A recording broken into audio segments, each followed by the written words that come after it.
புதிய தலைமுறையின் ஜனநாயக திருவிழா சிறப்பு பேருந்து தமிழகம் முழுவதும் பயணித்து வாக்காளர்களின் எதிர்பார்ப்புகளை அறிந்து வருகிறது. அந்த வகையில் கள்ளக்குறிச்சி மாவட்டத்தில் உள்ள வாக்காளர்கள் மக்களுடன் புதிய தலைமுறை நிகழ்ச்சியில் தங்களது கோரிக்கைகளை முன்வைத்துள்ளனர்.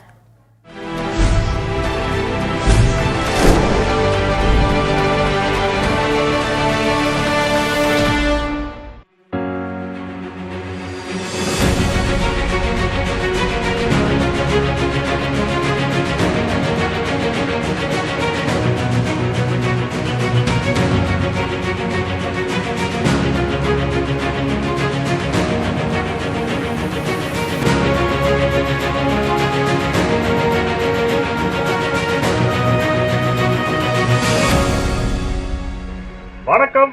ஜனநாயக திருவிழா 2026 மக்களோடு புதிய தலைமுறை நிகழ்ச்சி இன்னைக்கு கள்ளக்குறிச்சி மாவட்டத்திற்கு வந்திருக்கிறோம்.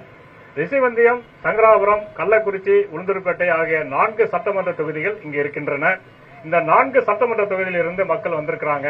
மலையில் இருக்கிற மக்களும் சரி, இன்னும் நகரத்துக்கு அப்பால இருக்கிற கிராம மக்களும் சரி, இன்னைக்கு பெண்கள் ஏதுவாக நகரங்களை வந்தடைவதற்கு பெண்கள் உரிமை பயண பேருந்து வசதி மிக சிறப்பாக அமைஞ்சிருக்கிறது.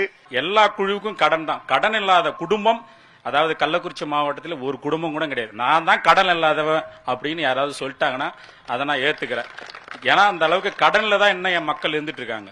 8வது வார்டு 9வது வார்டு இந்த மாதிரி இடங்கள்ல பெண்கள் மலம் ஜலம் கழிக்கிறதுக்கு ரொம்பவும் இக்கட்டான சூழ்நிலையில முள் புதர்களிலும் ரொம்ப அடைப்பாச்சாரமா இருக்க இடங்கள்லயும் போய் குழந்தைகளும் மலம் ஜலம் கழிக்கிறாங்க.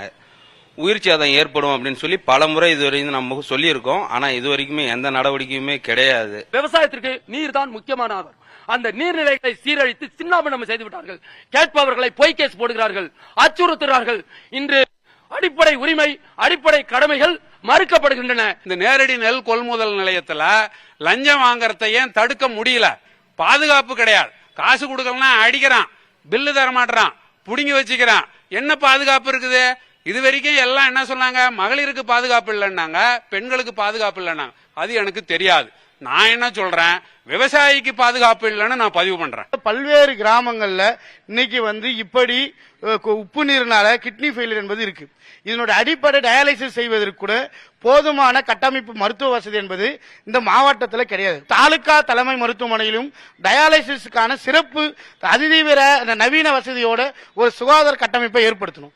எந்த அரசு ஆட்சிக்கு வந்தாலும் அனைத்து அரசு அலுவலகங்களிலும் பொது கழிப்பிட வசதியை ஏற்படுத்தி கொடுத்தாதான். இப்ப சொன்னாங்களே கிட்னி ப்ராப்ளம்ஸ், டயாலிசிஸ், நீ இந்த பிரச்சனை எல்லாம் இப்ப எங்க 45 கிலோமீட்டர் 50 கிலோமீட்டர் ஊர்ல இருந்து வரான், அவன் எங்க போய் சிறுநீர் கழிப்பான்? அரசு அதிகாரிகள் மட்டும் நீங்க தாளிட்டு வைத்துக் கொள்கிறீர்கள். பொதுமக்களுக்கான சிறுநீர் கழிப்பிடம் கிடையாது. மது கடைகளை படிப்படியாக குறைக்க வேண்டும். மதுவால் மாணவர்கள் மிகவும் சீரழிகின்றார்கள். கள்ளக்குறிச்சி டாக்ஸி ஸ்டாண்ட்ல பாத்தீங்கன்னா எங்களுடைய வாழ்வாதாரமே பாதிக்கப்படுது. இந்த அம்பேத்கர் சிலைகிட்ட எதுக்கு எடுத்தாலும் ஆர்ப்பாட்டம் எங்க தொழிலே பாதிக்கப்படுது. ஏன் அதுக்குன்னு ஒரு இடம் நிர்ணயிக்க பண்ணிருக்காங்க, அங்க போய் பண்ண வேண்டியதானே? ஏன் அங்க பண்ண மாட்டாங்க? இதுக்கு ஏன் அனுமதி கொடுக்குது போலீஸ்? 69 பேர் கள்ளச்சாராயத்துல இறந்தாங்க.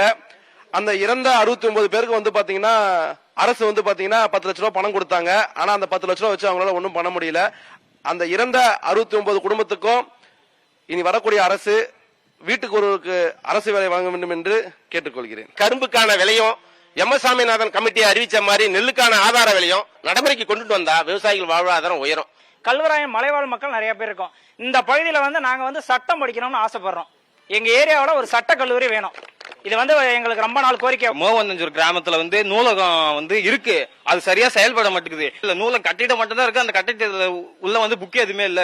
காட்டு அழிச்சிட்டாங்க. காட்டு அழிச்சதால என்ன ஆச்சுன்னா விவசாயிகள் பாதிக்கப்படுது. காட்டுல உயிரினங்கள் அனைத்தும் மானு, மயில், காட்டு பன்றி எல்லாமே விவசாயம் நடத்த நோக்கி அழிவு நோக்கி வந்துட்டு இருக்குதுங்க. கள்ளக்குறிச்சி சின்ன சேலத்துல அதிகம் மரவள்ளிக்கிழங்கு என்பது விளையப்படுகிறது. இந்த மரவள்ளிக்கிழங்கை பயன்படுத்தி இந்த பகுதியில் ஒரு ஜவ்வரிசி ஆலையை உருவாக்க வேண்டும். அதே மாதிரி இந்த மாவட்டம் தமிழ்நாட்டிலே அதிகம் கரும்பு விளைகிற மாவட்டம்.